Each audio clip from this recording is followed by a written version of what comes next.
Wow, কেকটা কি দারুণ, তাই না? সত্যি কথায় সত্যি অপূর্ব সুন্দর। আর কেকটা ট্রেন্ডিংও।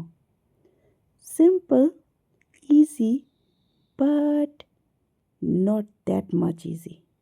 একটা কেক বানাতে অনেকটা সময় সাপেক্ষের ব্যাপার, আর অনেক মেহনতও লাগে। আই মিন পরিশ্রম। তবে কঠোর পরিশ্রম নয়, সূক্ষ্ম পরিশ্রম, কারণ কাজগুলো সূক্ষ্মই হয়।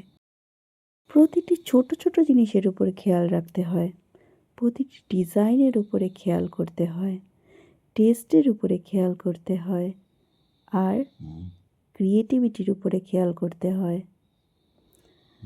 আর সবটা মিলিয়েই অপূর্ব সুন্দর একটি ক্রিয়েশন তৈরি হয়। আর এই ক্রিয়েশনের কেক নিতে গেলে আসতে হবে ব্যারাকপুরে নিয়ার টু কেভি স্কুল, আর ফলো করতে হবে আমাদের আনিশাস ড্রিম কেক পেজটিকে। হ্যাঁ, আমি হিন্দিতে ভয়েস দিই, কিন্তু মাঝে মাঝে নিজের ভাষাটাকে তুলে ধরতে খুব ভালো লাগে। নিজের বাংলাটাকে ভুলতে পারি না, চাই না তাকে পিছনে রাখতে, বাংলা নিয়েই এগোতে চাই। তো তোমরা যারা আমার কাজ পছন্দ করো তারা সবাই একটু সাথে থেকো আর সাপোর্ট করো। ধন্যবাদ।